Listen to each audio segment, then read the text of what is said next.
If you ever wanted to relive your life, boy do I have a game for you. Thrown through a vortex and having his age reduced to 10 years old, this intrepid hero must conquer powerful foes in order to restore himself. Can he do it? Will you help him complete his lofty task?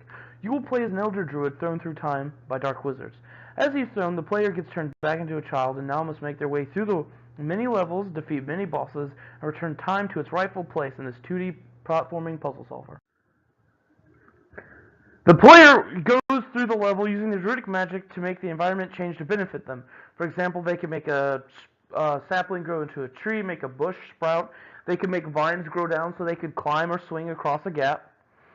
You will use your druidic magic to affect the environment so that you can solve puzzles, get to the end of the level where you will defeat a boss before the time ends.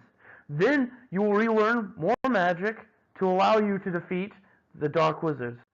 There's no specific way to get through the level. The player can use a druidic magic power in many specific locations. The player will have a bar of mana. This will allow the player to cast higher level spells that they will be relearning as they go. If the player dies or loses due to time, they will forget one of their higher level spells and have to relearn them again. If you get hit 3 times by an enemy, you will die. There will be a few forces working against the player. The long-range fire elemental, the stealthily water elemental, the powerful earth elemental, and the quick wind elemental. There will also be a few bosses in the middle or ends of levels that will need to be defeated.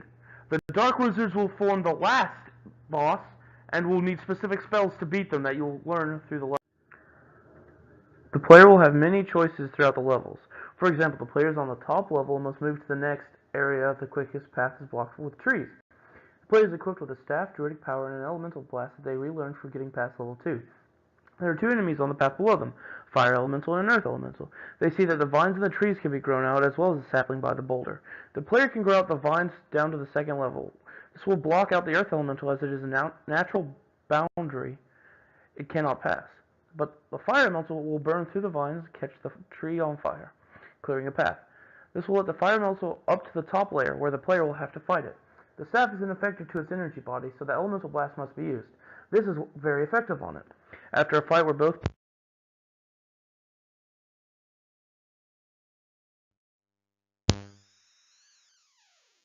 knock the boulder down.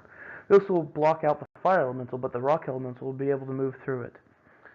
This sturdy creature will be able to withstand an elemental blast, but a large blow from a sturdy staff will shatter the creature quickly. This will lead to a longer route to the end, but it will keep the player away from the annoying fire. This is a 2D platformer just like Super Mario in that they are both 2D games where you get power-ups. The difference lies that in No More Time, you can have many power-ups at once, whereas in Super Mario you may only have one at a time.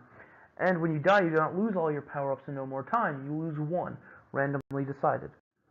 There are 2 main play styles to No More Time. There's the faster route that gets you through the story and the game faster, but you have more limited spells on what you can do to the environment.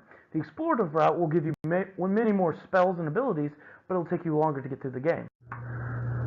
A possible problem with this game is that the ability the player relied on too heavily may be taken away, making this game too brutal on the player. A way I would remedy this is have extensive playtests focused on the punishment of death and the loss of powers. Thank you.